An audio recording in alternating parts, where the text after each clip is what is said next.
नमस्कार, आप देख रहे हैं कलम इंडिया न्यूज और मैं हूँ आपके साथ दिव्या पांडे। अभी हमारी मौजूदगी पटना के गर्दनी बाग में है। लगातार यहाँ पर बीपीएससी टीआरई 3.0 के शिक्षक अभ्यर्थी प्रदर्शन कर रहे हैं अपनी मांगों को लेकर कि सप्लीमेंट्री रिजल्ट जारी हो जाए। 4 महीने 7 दिन पूरा हो गया है इन लोगों का। आज दूसरा दिन जो है ये लोग भूख हड़ताल पे उतर आए हैं। कल से इन्होंने भूख हड़ताल किया है शिक्षक अभ्यर्थी गर्दनी बाग में। लगातार शिक्षा मंत्री से ये लोग बातचीत करते रहे, उनसे मुलाकात करते रहे, लेकिन शिक्षा मंत्री हो या फिर कोई और अन्यथा कोई और मंत्री हो, सभी लोग सिर्फ इन्हें आश्वासन देते आए हैं। लेकिन ये लोग भूख हड़ताल पर अब उतर आए हैं। देख सकते हैं ये गर्दनी बाग का नज़ारा, किस तरीके से ये लोग आज यहाँ पर भूख के हड़ताल जो किए हुए हैं कल से इन लोगों की हालात कैसी हो गई है। देख सकते हैं तस्वीर आपको, महिलाएं भी हैं और पुरुष भी हैं जो शिक्षक अभ्यर्थी। इनसे चलिए बातचीत करेंगे,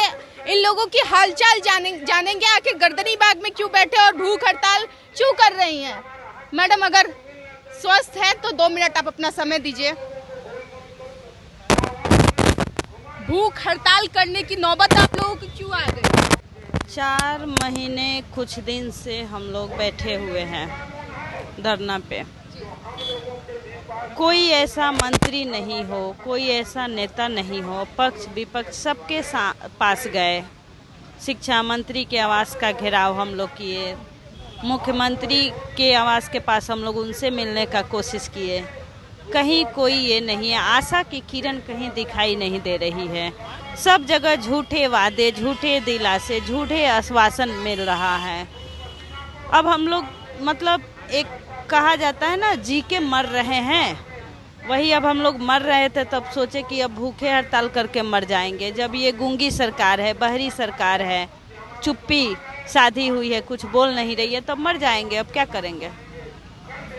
शिक्षा मंत्री से लगातार आप लोग मुलाकात किए, जदयू दफ्तर जाते रहे, गर्दनी बाग से कितने महीनों से आप लोग बैठे हैं, सीएम आवास की भी घेराव किए, तो क्या लगता है अब आप लोगों की आशा की किरण जो थी वो टूट गया है, बिखर गया है? देखिए, टूटना तो इसको नहीं कहेंगे, लेकिन क्योंकि अभी तक शिक्षा मंत्री जी ने ना नहीं बोले हैं, है ना, अब आश्वासन दे रहे हैं। आखिर क्या सोच रहे हैं, क्या नहीं सोच रहे हैं, बस यही आपके चैनल के ही माध्यम से मैं शिक्षा मंत्री जी से ही पूछना चाह रही हूँ कि गलती विभाग की है कि मल्टीपल रिजल्ट दिए, डीभी पहले नहीं कराए, जिसके कारण बहुत सारे अयोग्य अभ्यर्थी हुए।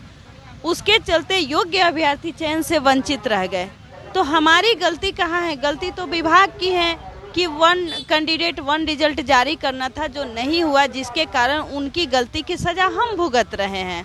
तो हम आपके चैनल के माध्यम से शिक्षा मंत्री जी से कहना चाह रहे हैं कि अभी भी अगर आपको ये है कि हम लोग नहीं हैं, तो आप बीपीएससी आयोग से ही मंगवा लीजिए कि कितने लोग हर एक सब्जेक्ट में, हर एक कैटेगरीज में, कि कितने लोग टाई ब्रेकर पे हैं, कितने लोग 1-2 कम नंबर पे हैं, और उतने लोगों को मंगवा कर उतना अधियाचना भेज दीजिए और हम लोग का रिजल्ट प्रकाशित कर दीजिए।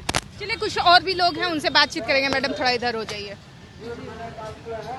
गर्दनी बाग में आप लोग बैठी हुई हैं भूख हड़ताल पे। अभी भूख हड़ताल पे हैं? नहीं मैम, मैं नहीं हूँ। आप नहीं है? कहाँ से आई है ये बताइए? मैं जमुई डिस्ट्रिक्ट से। जमुई से है जी। क्या नौबत आ गई कि आप लोग गर्दनी बाग में इस तरीके से रात दिन बैठे रह रहे हैं, रात भी यहीं गुजारा कर रहे हैं चिलचिलाती धूप में? मैम, 4 महीने से आप लोग भी हमें कवर कर रहे हैं कि हम लोग सप्लीमेंट्री रिजल्ट की मांग कर रहे हैं। आज ठंडी गर्मी हम लोग यहाँ झेल रहे हैं और आज लग रहा है बारिश भी आएगी, और हम लोग के सब साथी भूख हड़ताल पे हैं, पर अभी तक सरकार सुनने को कुछ तैयार नहीं है। हम लोग के पास आप लोग की क्या मंशा है? मैम, यहीं पे रहेंगे, मर जाएंगे, ऐसे भी मर रहे हैं हम लोग। ऐसे भी कौन सी हम लोगों की स्थिति अच्छी है कि हम लोग सरवाइव कर पाएंगे?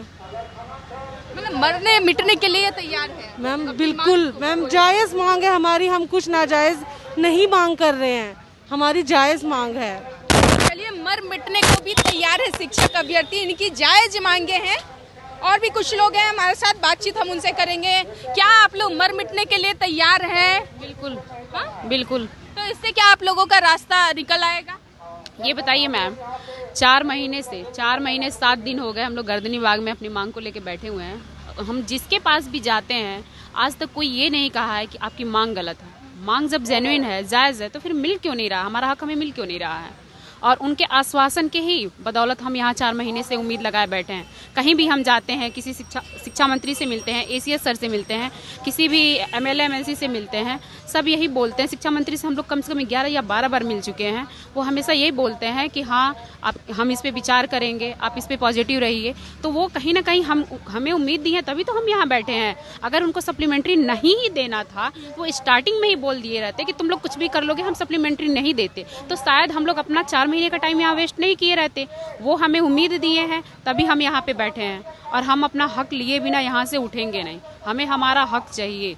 नहीं मिलता है तो फिर आप लोगों की क्या आगे की रणनीति होगी? ऐसे ही हम लोग धरने पे बैठे रहेंगे, भूख हड़ताल पे। इस बार के चुनाव में आप लोग सत्ता में बैठे लोगों को सबक सिखाने का काम करेंगे? बिल्कुल करेंगे, बिल्कुल करेंगे, क्योंकि जब हमारी बात कोई नहीं सुन रहा है तो हम फिर क्यों उनको चुनेंगे? नहीं चुनेंगे ना, हम लोग भी दिखा देंगे।